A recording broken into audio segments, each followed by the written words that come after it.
again, everyone. I've had a few requests to show how I bullet journal, so that's what I'm going to be doing today. I currently have my bullet journal housed in this Everyday Carry notebook, which is a B6 Slim. I have already done a video where I go through this entire setup. In here I have a Jabun Techo, a Naname Cafe Notes B6 Slim notebook, and then a little wallet insert, and then some pens and other things. So I'm going to put a link down below to that flip through of this entire setup. I currently have this housed in a Chic Sparrow, what used to be Austin Burgundy, now the actually used to be the Darcy Burgundy, and now is the Austin Drummond. This was in a limited re-release of this color, and I pretty much moved in right away, and this is what I've been in ever since. So I'm going to go ahead and open this up. I'm only going to show you what's in the bullet journal piece of this, which is the Naname Cafe Notes. So I have some little bookmarks for pages that I want to show you. So this is all based on Ryder Carroll's bullet journaling book, which I'm going to put a link to down below. It's an amazing book because it really talks about not just bullet journaling, but sort of a philosophy of life on how bullet journaling can actually help you in your day-to-day life, figuring out things and all that kind of stuff. So it's not just about making lists, it's about utilizing the bullet journal structure to improve your life, basically. So I highly recommend that book, and that is what this is based off of. It's not exactly the same, but that's what it's based on. And I am not a fancy bullet journaler, just FYI, and sort of a warning beforehand.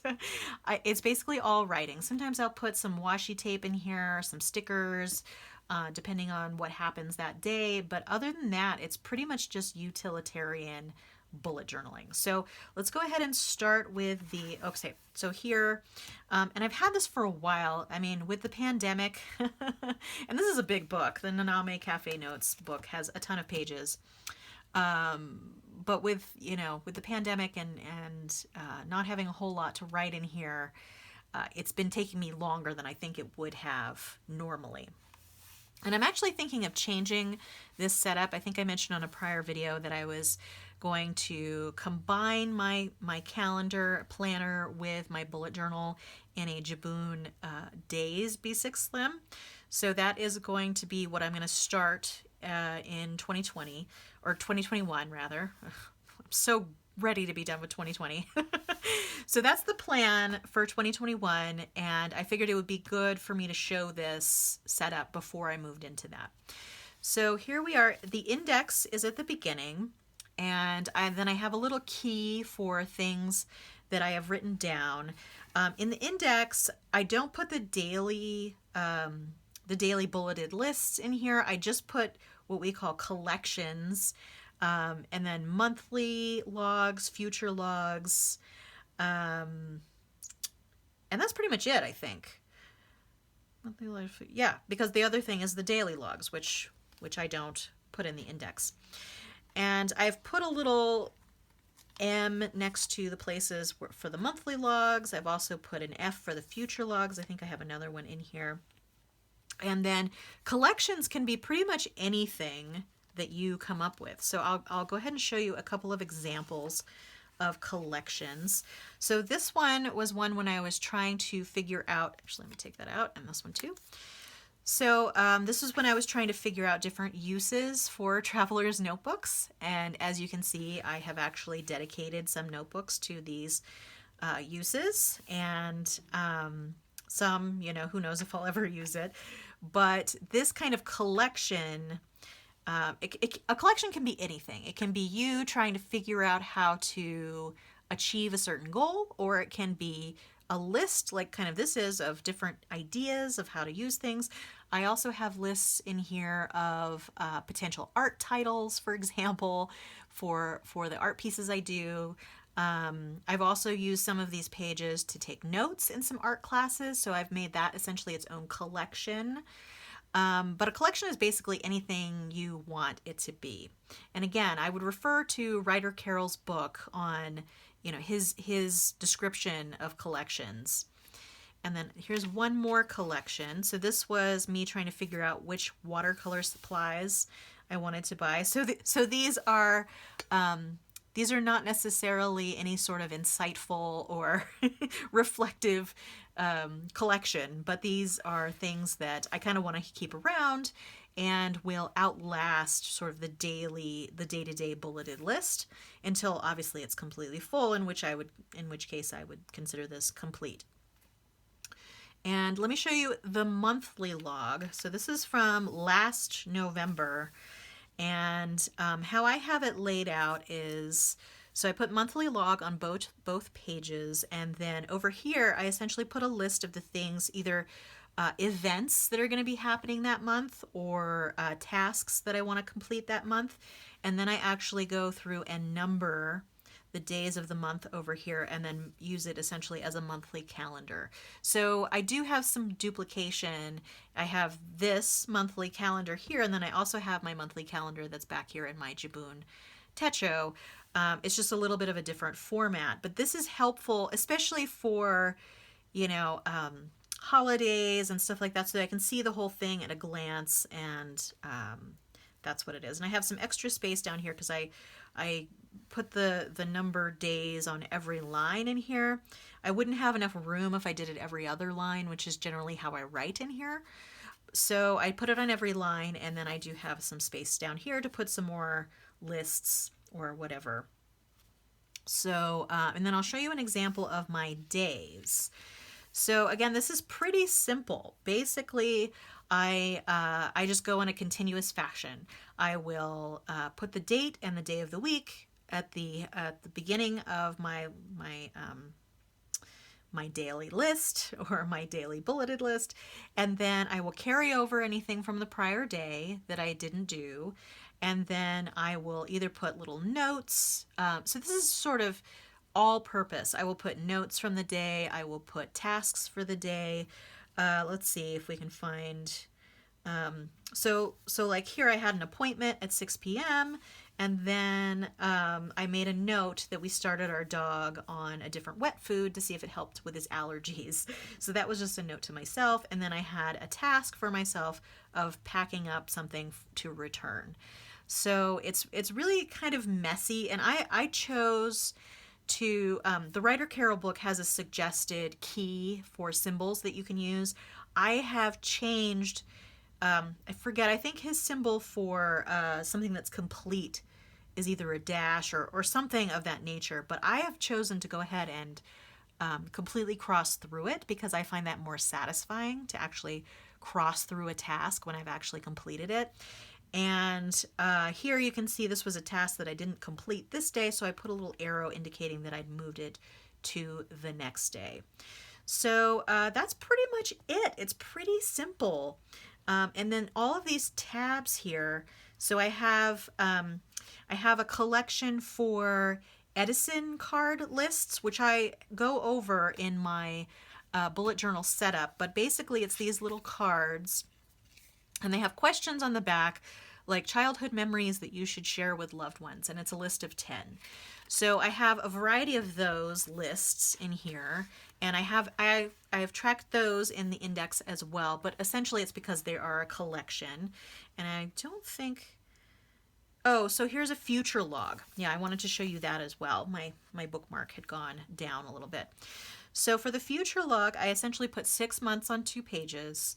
And then I write the major holidays, and if there's some big event that I know that's going to happen or an appointment, I will put it down. But generally, it's just for the bare bones stuff, because then eventually when I get to a month, I will cross off the month, and then I will transfer that information into the monthly log. So there's a lot of transferring of information that ends up happening. And then where I am in my current day, I have these little Midori bookmarks. So I have one for the day that I'm on, and then I also have this little sheet to sop up ink. These are great. So essentially, if my ink is still wet, I can just put this little piece of paper in there. This actually comes with the Naname Cafe Notes book. So I can just put that in there and close it up, and it's not going to get everywhere. So I have one of these little tabs on my daily, I have one on my future log, and then I have one on the Edison, or no, my monthly log, and then I have one on the Edison deck page. I have not been doing the Edison deck a lot. The reason why I was putting a tab on it is because it was something that I would do, you know, every so often, and then I would put a tab on the latest one that I had. And I do need to kind of go back and look at some of the ones that I did and whether I want to save the lists, for example, because those are actually a really good tool for sort of reflecting on things that you might want to plan, or things that, you know, you might want to learn about yourself and all of that. So it's kind of nice. But that's essentially it. It's a pretty basic setup. I don't do a lot of decoration. Here you can see I just put a sticker on the front. I put a sticker inside here for the bullet journal label. That's part of the reason why I've been a little hesitant to do a flip through, just because, first off, I had to make sure that I picked pages that didn't have something super sensitive or personal, which I was able to do, but I also wanted to just give you the warning that, you know, I'm not a super fancy journaler. I have art journals and that sort of thing aside from this, because basically, the reason why I don't combine the two is because when I art journal, I tend to get really, really messy and want to just, you know, like let paint fly, so to speak. So I have, you know, I have sketchbooks for watercolor. I have sketchbooks for mixed media or acrylics and all that kind of stuff. So I tend to keep each of those things separate. And this is just sort of my utilitarian thing. And I would say that the most useful part of bullet journaling to me, because I really do love this method, I've really found that it's very, very helpful to me. The most useful part to me is basically when I think of something, because I have this with me all the time. So when I think of something, I write it down. If it's a task or if it's just a thought that I want to remember later, I put it in here, and I don't have to think about it anymore. Like it doesn't have to clutter up my brain. And then later on in the day or the next day, I can reflect back upon it again. And again, I have not been the best at doing this every day lately. And that's okay. You know, I mean, sometimes you just don't want to focus on it or deal with it, and that's fine. But I did notice that since I had taken a little bit of time off from bullet journaling, I felt kind of lost. I was like, oh my God, what are the things I need to do? Like, I don't even know. But basically it takes a big load off of my brain, essentially, because I used to try and remember everything for every day. Like, okay, today, what do I have to do today? And I would just it would all be in my head. And that was a recipe for ultimate disaster. And I'm sure it was a disaster in a couple of areas already. But this is great. You just write it down. It's there for you to refer to later on, and then it doesn't have to clutter up your brain anymore, and you can focus on other things. And I have found that really, really to be useful. And I have had a few things that I have wanted to work on, and I did make lists. Like there were some things that were going on at work, and I wanted to sort of work them out, you know, like what is the trajectory of my career, things like that. So like, what do I really want out of my job? So I would do little collections for figuring those issues out. And again, Writer Carroll's book is fantastic. He goes into more detail about that whole process. And I'll put a link to that book below, as I said. And I recommend it for everyone, even if you don't end up bullet journaling. I think there's a lot of really good tips in that book just for, you know, managing your life and managing your expectations and your wants and needs for the future, etc. So highly recommend. All right, so that was it essentially for the flip through. Like I said, it's a simple setup, but I think it's a really useful one. And I really will keep the same essence of this when I combine it with my days notebook. And I will do a future run through of my new setup once I have solidified it enough. So, and then I'll probably do a follow-up after I've been using it for a while to see how it's going. I think it'll be good because essentially I won't be duplicating a calendar in my Jibun Techo type book, and then in my bullet journal. And I will still be able to reflect back on days with the same bullet journaling method. And then I will have a separate book for the collections, which will, I suppose they could span years if I still needed the collections that I had in that book. Or I could just, cross it off and go on to the next page with a different collection or whatever. So, like I said, I will show you that once I've set it up a little bit better, but I wanted to show you this one before I officially changed my setup. I also, just as not a sneak peek, but a sneak hint, my first setup for the year is going to be in a different brand of Traveler's Notebook. Same size, but different brand. I have it all. I have started to set it up, and I'm really excited about it. We'll see if it works. But I think that I could easily transfer what I have in that other brand's Traveler's Notebook back into a Chic Sparrow B6 Slim. This size is definitely the size that I prefer. I know it's a little big. I've thought about going down in size to a pocket or an A6 or something like that, but I just always come back to this size because it's just to me, it's the perfect size. But not everyone would agree with that, but for me, it is the perfect size. All right, well, that's it for today. Feel free to subscribe if you want to keep track of future videos. If you enjoyed this video, give it a like. And if you have any questions, feel free to ask down below and I'll get to your questions as soon as I can. All right, I hope to see you next time, but in the meantime, have a great day. Thanks so much. Bye.